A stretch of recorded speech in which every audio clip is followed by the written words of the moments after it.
नमस्कार, सत्ता संवाद में आपका स्वागत है और मैं हूं आपके साथ भारती आजाद। बंगाल में सत्ता की शतरंज पर हर मोहरा अपनी जगह बदल रहा है और इसी बीच ममता बनर्जी फिर से संघर्ष की राजनीति के केंद्र में दिखाई दे रही हैं। सारी बात अब बाय इलेक्शन पर आकर टिक गई है। पश्चिम बंगाल की राजनीति में इन दिनों 4 सवाल सबसे ज्यादा चर्चा में हैं, जिनकी चर्चा बंगाल के हर एक राजनीतिक गलियारे में चल रही है। सवाल नंबर 1, ममता बनर्जी खुद उपचुनाव क्यों लड़ रही हैं? सवाल नंबर 2, अभिषेक बनर्जी पर ईडी का दबाव, क्या टीएमसी का मनोबल टूट गया है? सवाल नंबर 3, बंगाल में बीजेपी वास्तव में कितनी मजबूत है? और सवाल नंबर 4, कांग्रेस की भूमिका क्या रह गई है? इन्हीं 4 सवालों पर देखिए ये खास रिपोर्ट। ममता बनर्जी खुद उपचुनाव क्यों लड़ रही हैं? इस सवाल का जवाब ये है कि ये सिर्फ एक सीट का चुनाव नहीं है, बल्कि नेतृत्व की परीक्षा है। ममता बनर्जी की राजनीति हमेशा सीधे जनता से जुड़कर चलती रही है।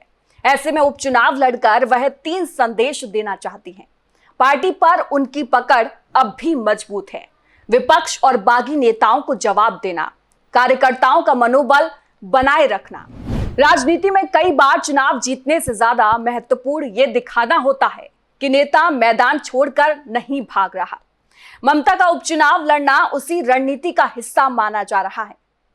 अब यह भी जान लेते हैं कि अभिषेक बनर्जी पर ईडी के दबाव से क्या टीएमसी का मनोबल टूट गया है? तो जवाब है पूरी तरह नहीं, लेकिन असर जरूर पड़ा है। अभिषेक बनर्जी को लंबे समय से भाजपा और केंद्रीय एजेंसियों के निशाने पर माना जाता है। ईडी की कार्रवाई और जांचों ने टीएमसी के भीतर असहजता बढ़ा दी है। हालांकि टीएमसी की सबसे बड़ी ताकत आज भी ममता बनर्जी है, अभिषेक नहीं। यही वजह है कि कार्यकर्ता अभी भी ममता के साथ खड़े दिखाई देते हैं। पार्टी का कोर वोट बैंक बना हुआ है, लेकिन नेतृत्व के भविष्य को लेकर सवाल बढ़े हैं। कुछ नेताओं में असुरक्षा और असंतोष भी दिख रहा है। कुल मिलाकर कहा जा सकता है कि टीएमसी का मनोबल गिरा है, लेकिन पार्टी अभी भी टूटने की स्थिति में नहीं है। अब जवाब उस सवाल का जो बीजेपी से जुड़ा है, बंगाल में बीजेपी वास्तव में कितनी मजबूत है? तो जवाब है कि अब बीजेपी को सिर्फ चुनौती देने वाली पार्टी नहीं कहा जा सकता, बल्कि पिछले कुछ वर्षों में भाजपा ने बंगाल में मजबूत संगठन खड़ा किया है और अब तो सरकार भी बना ली है।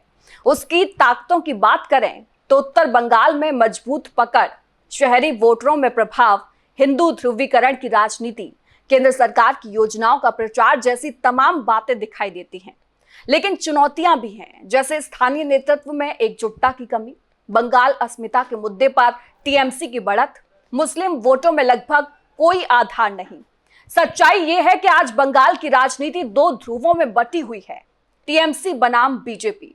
और बीजेपी अब राज्य की मुख्य विपक्षी ताकत से आगे बढ़कर सत्ता की दावेदार बन चुकी है। अब आपको बताते हैं कि कांग्रेस की भूमिका क्या रह गई है। कांग्रेस अब बंगाल की मुख्य लड़ाई में केंद्र में नहीं है। कुछ जिलों और पारंपरिक इलाकों में उसका प्रभाव जरूर है, लेकिन पूरे राज्य में वह निर्णायक ताकत में नहीं दिखती। आज कांग्रेस की भूमिका मुख्यतः कुछ सीटों पर मुकाबला प्रभावित करना, विपक्षी वोटों का बंटवारा करना, गठबंधन राजनीति में सीमित प्रभाव रखना रह गया है। सरल शब्दों में कहें तो बंगाल में कांग्रेस अब मुख्य खिलाड़ी नहीं, बल्कि सहायक या स्पॉइलर की भूमिका में नजर आ रही है। कुल मिलाकर आज की तारीख में बंगाल की राजनीति का सबसे बड़ा सच ये है कि ममता बनर्जी जितनी राज्य में प्रभावशाली नेता मानी जाती हैं, उतना प्रभाव उनका खुद की पार्टी में नहीं दिख रहा है। लेकिन दूसरी तरफ बीजेपी अब सत्ता में है। वहीं रही बात कांग्रेस की, तो वो मुख्य मुकाबले की दर्शक ज्यादा और निर्णायक खिलाड़ी कम दिखाई देती है। एक लाइन में कहा जाए तो उपचुनाव सिर्फ टीएमसी बनाम बीजेपी नहीं है, ये ममता बनर्जी की राजनीतिक पकड़, अभिषेक बनर्जी के भविष्य और भाजपा की संगठनात्मक ताकत, तीनों की एक साथ परीक्षा है। वहीं आपका इस प्रोग्राम को लेकर क्या कुछ कहना है, कमेंट बॉक्स में जरूर बताएं। और इसी के साथ साथ हर रोज रात 9 बजे सत्ता संवाद देखने के लिए हमारे चैनल को सब्सक्राइब करना ना भूलें।